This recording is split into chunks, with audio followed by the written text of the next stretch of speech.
Hi there, students, ladies and gentlemen. How are you all? I want to address the elephant in the room when it comes to CIMA.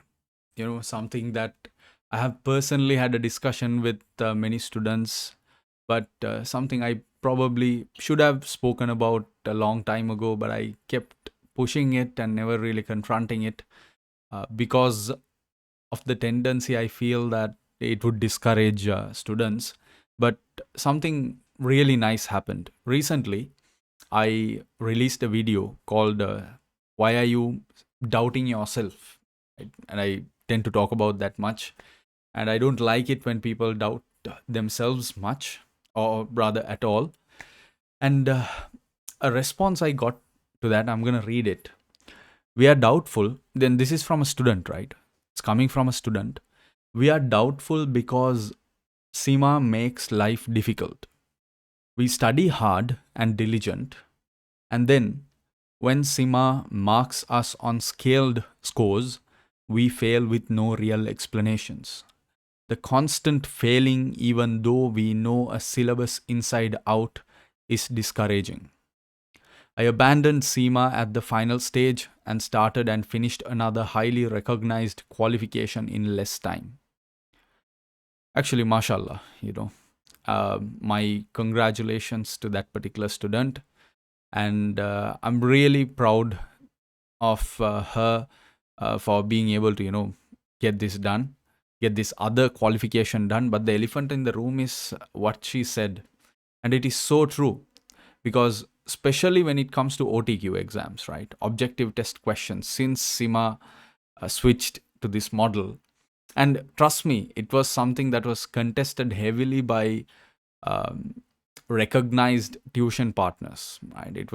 I've been in forums where CIMA was pitching this through a couple of, well learned, right, so called well educated designers, which, I think they are professors from Harvard and whatnot, or Cambridge or Oxford or wherever. So it was heavily contested, this exam model. But the issue I had, I was actually, I think when they came to Sri Lanka to pitch it, I was the only one in the room who was in support of it. Right. I was in my mind, I never uttered a word. I had a couple of questions, but I was literally in support of what they were pitching because it was really good. This objective test question model, it's really good. Um, However, when it comes to case studies, it's quite challenging because of this particular scaled score model. However, in addition to that, the problem I see is that a lot of students are struggling with the transparency because when it comes to case studies, what you do is you go to an exam center or set up your exam at home, and then you do the exam, and then you just leave it up to God.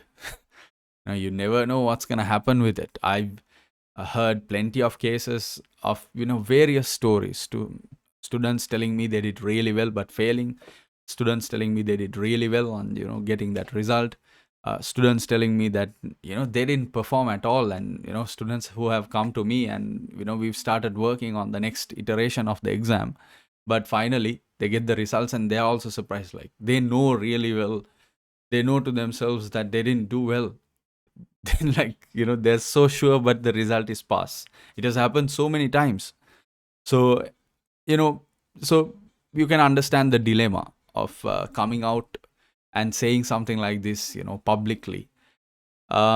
Transparency is or has been an issue, but not only with CIMA, right? It's not only with CIMA. It has been an issue, and it is an issue with most professional qualifications in the world. It's a norm. It's just how it is. It's a reality that, because these qualifications, they're not new. So all I wanted to do at this stage, okay, yes, of course, I believe that everyone, especially these professional qualifications, because there are a lot of students who are banking their future, who invest a lot of effort, a lot of money, a lot of time into, committing their life to undertake a professional qualification, hoping that they'd be able to do it. And by doing that, it would create a bridge for them to move to the next stage in their life, to get a promotion, to get maybe a degree, to get exemptions, to take that next step in the ladder, etc. But out of all those students, how many actually are able to move through, cut through?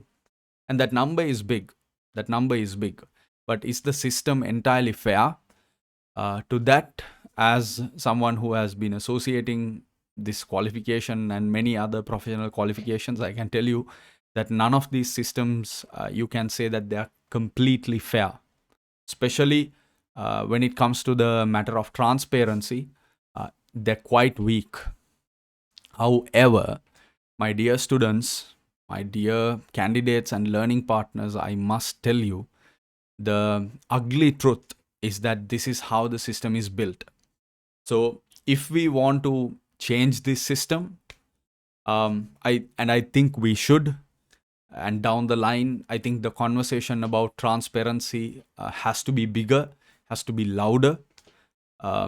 Students must rally. I'm sure students must, get together, petition, and start, a formal process of getting these qualifications to be more transparent, especially with failed results, because it's very important. Now, if you take the case study exam, your result, what happens is, you get your result, and then you're getting a table with the 5 core activities, and whether you've done well or neutral or not done well. That's it. And that doesn't give it's not a valuable picture at all, right? There are not even a clear commentary. Now, as opposed to an academic degree, say, for example, you're submitting your final year thesis or your dissertation or project or assignments, they're marked, and you get these graded and marked assignments. The quality of the marking, the quality of grading, of course, that can vary from lecturer to lecturer, from professor to professor, from university to university. But you ultimately at least get a good view of what went right, what went wrong. Why am I not getting the A plus? Why am I getting a B minus here? Why is my GPA at this point? Everything is reasoned. Everything has a clear point of transparency. You know what's going on. That is not something at this stage we can completely expect with professional qualifications. So you are walking into something of a dark territory when it comes to the exam result end of it, especially with the case study exams. But it is a reality, and thousands of students, when en masse, when so many students are doing these exams, when so many people are benefiting from these qualifications, you just have to adapt yourself to the system and go.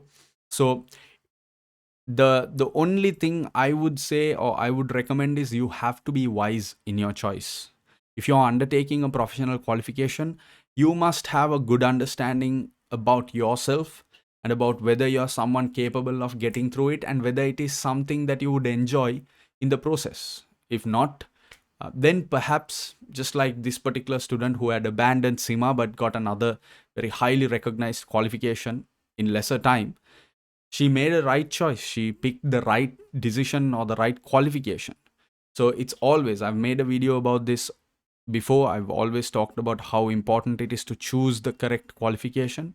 So please make sure that you do it. Please make sure that you are wise in your decision. All the very best, and happy learning. Assalamu alaikum. My heart, from the bottom of my heart, all I want is for students to make the right decision in their life, with their academia, with their professional life. So please make sure that you do that. Good luck. You can reach out to me. A lot of links of how I can help you. Good luck and happy learning.